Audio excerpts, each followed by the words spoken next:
Hey Sunrise, thanks for tuning in. We're going to be talking about Acts 17 this week. That's what you preached out of. Yep. And it's an interesting portion of scripture. And it starts with Paul. He's in Thessalonica and he's preaching in the synagogue. But then some stuff goes down. The Jews get jealous and they kick him out of town. And you introduced this idea that jealousy kills the work of Jesus. Yes, I want to hear your thoughts on that. Yeah, jealousy killing the work of Jesus. Now, obviously, Jesus came to serve, not to be served. He calls us into the same thing. And jealousy is like the total polar opposite of what Jesus wants in our lives. Jealousy says there's something you have, you possess, that I want, I deserve, or maybe even the fact that I'm owed that thing.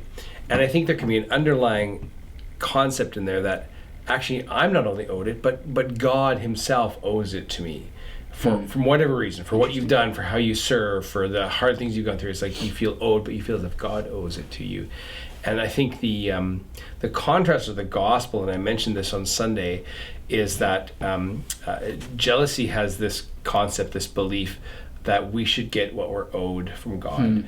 And the gospel has this blessing of we don't get what we're owed from God, which is judgment, which is wrath. It's all poured on Jesus. So we get the blessing of that rather than this belief that I'm owed something. So the reason it kills the work of Jesus, because immediately it leads to comparison. And you're comparing yourself to others. There's sometimes a mental ranking that you do with people. Oh, they have this, but I have this. And all of a sudden you find yourself posturing internally, not always externally, because if you were to kind of talk out your jealousies or write out your jealousies, they seem really petty. Like when you're doing it, it's like if you were to write it out, I'm jealous of this person, be like, oh. So it's hard to justify it, but it's very easy to slip into, because a lot of the time the jealousy, the monologue or the narrative of it's inside your head, because you're processing it inside. So it kills the work of Jesus because it deals in comparison, it deals in getting what we're owed rather than benefiting from the blessings we have. So that's really, and jealousy is just a killer to the heart too. It just messes your heart up.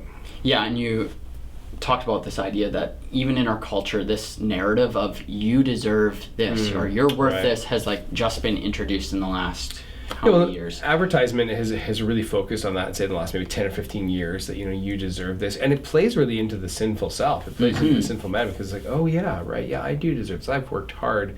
Whereas years before, advertising wasn't tying into our emotions in that way. It was just, here's the statement of facts. This is what it is. You'll make a decision based on your intellect and on your mental process of this, not your emotional hook that they try to get you to get into. And it's just so easy to get into that mindset of allowing comparison and jealousy take root. That's right. Yeah, I deserve it. I should have it. Yeah, that's right. And then later on in Acts 17, we see that Paul goes down to Athens. Right. And there's not very many Jews there. There's a lack of a Jewish presence. Yeah, we don't read about a synagogue, so there's obviously not.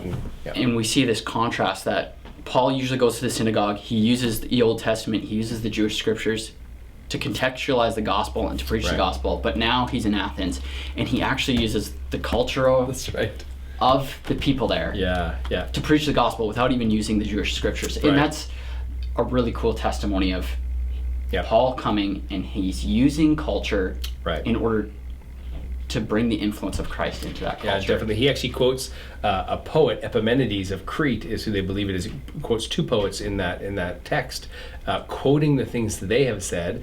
In him we live and move and find our being. And the second quote is, as other poets have said, indeed we are his offspring. So he uses these narratives in culture to draw the gospel story out. And that's really one of the places I finished the sermon on, is where in our culture do we see what I'll call the redemptive story or the redemptive narratives, those things that are of God's character and story, whether they might be sourced in him. Because people can do good work aside from being Christians. They definitely can. So how do we draw out those stories? So I said, when you see neighbors helping neighbors, right, in the midst of COVID, when you see people serving at soup kitchens, whether they're Christian or not, or donating to food banks, these are all redemptive narratives, because they find their essence in this fact that we're created in the image of God, and that idea to help others is something that is part of God's very character, because he helped left us in our state. So I think we have to, I said this, we have to mine the culture for the redemptive narratives.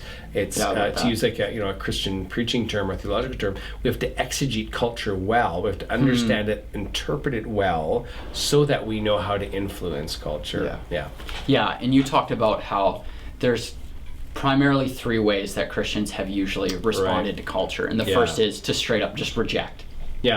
Isolate ourselves from culture because it's wrong, and then you're completely rejected. Right, like we abandon culture is what I call it. There did the three A's. We abandon culture, and we see that where, even in the history of Christianity, there was monastic lifestyles where people moved away from culture.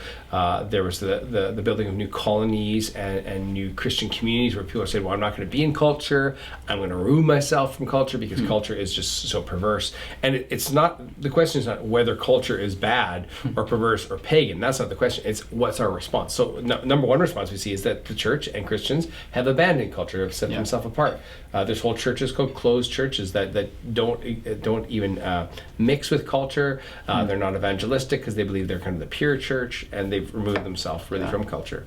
And you will lose as a Christian, and the church and the gospel loses because we have no influence, because we're not even participating in anything of culture. We're just withdrawn. So that's like one position. Yeah, and the second one is accepting culture. So we see on the complete opposite spectrum where Christians will go fully in, embracing it, and we see also again that we lose our influence when we do that. Yeah, this is the picture of Caiaphas in the book of John, where Jesus is before trial, and Caiaphas says, as the high priest of the Jewish nation, he says, we have no king but Caesar. He capitulates. He totally accepts culture. He accepts the rule.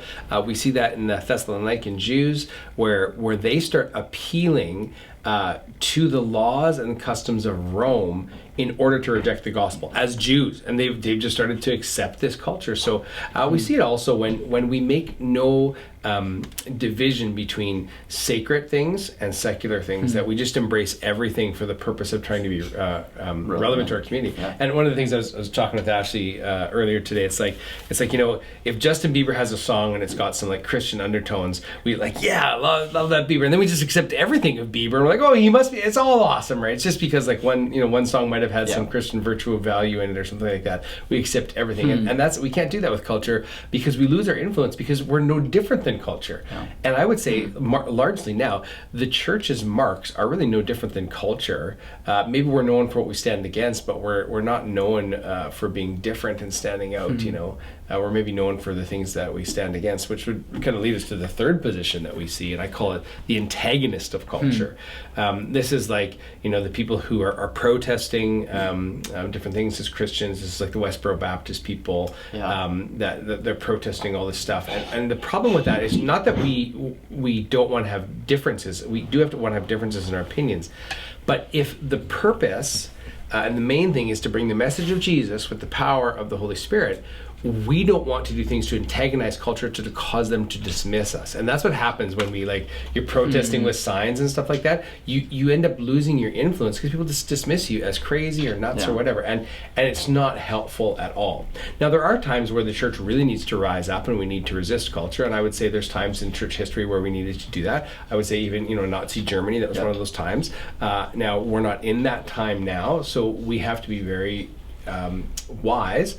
And that was one of the points, how we act in wisdom if we're going to adopt a different position, which I think Christ wants us to have. So he doesn't want us to abandon, he doesn't want us to accept, and he doesn't want us to antagonize culture. He really wants us to have the authority in culture because of the influence of Christ. Yeah. And what were your ways of, how do we do that as Christians? What are some of the practical things that we need to be walking out? Right. So I think first of all, we have to adjust our posture.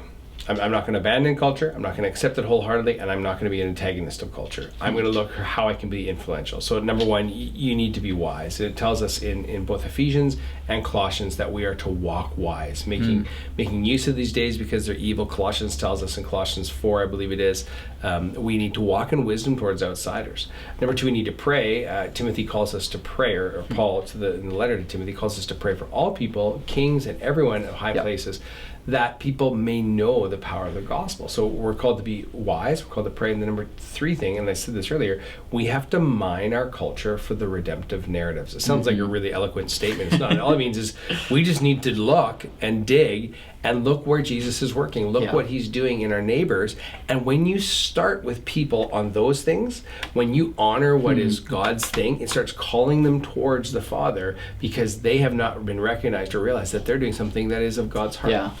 So I think they do. That's so good. Yeah. And we've got some discussion questions. Right. And the first one is, what tendency do you have in regard to culture? Are you quick to abandon, accept, or antagonize? Yeah, we just want that honest evaluation. Where do I usually land in any of those camps? And then the second question is, how have you seen jealousy hinder your ability to influence those around you? That's a good question, yeah. Tough. And then lastly, where do we see redemptive stories in our culture, and how can we bless what God is already doing? That's good. So yeah, thanks for tuning in. We're praying that your week has the blessing of God upon it. And yeah, thanks for tuning in. Take care. God bless.